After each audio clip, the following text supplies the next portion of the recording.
SS. We're going to remember that. All right, joining me now, daylight saving may be controversial, but this is not controversial. Joining me now, Dave Glenn, Recruitment and Retention Chair for FASNY, to talk about some startling statistics here in New York and why we take this time every 6 months to change out those batteries on our smoke detectors or just check the smoke detectors. So one of the things that's very alarming is right now New York State is leading the United States in deaths due to home fires. We are at 36.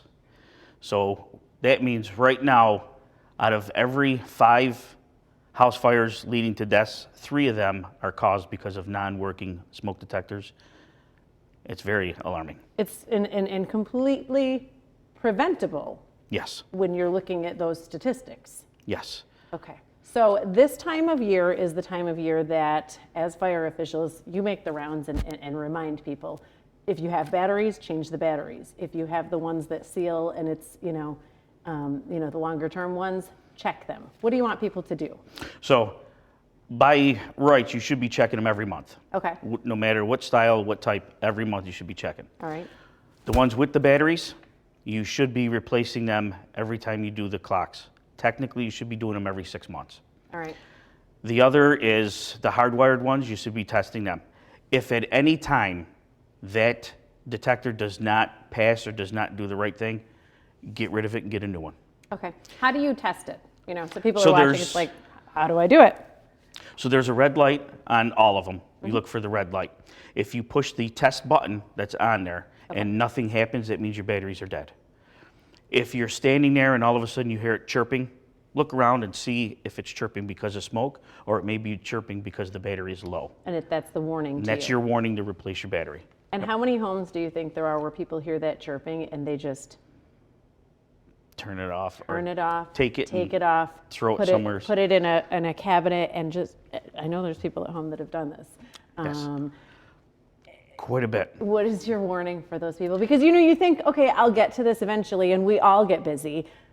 You're not going to get to it. If you take it down and it's chirping to tell you that the batteries are low and you put it in a drawer or you put it somewhere, chances are you're not replacing that smoke detector, right? Correct. You're going to forget about it. Yeah. Okay. While you have it in your hands, just replace the batteries. And please, when you go to replace the batteries, never, ever take the batteries out of another device and put it in there because you don't know how accurate those batteries are or how long they're going to last. Just put new batteries in them. Okay. And so someone's watching today, they're going through their house. How many smoke detectors are you supposed to have? Rooms, floors, basements, where should they be? You should have one on every floor and above every sleeping area.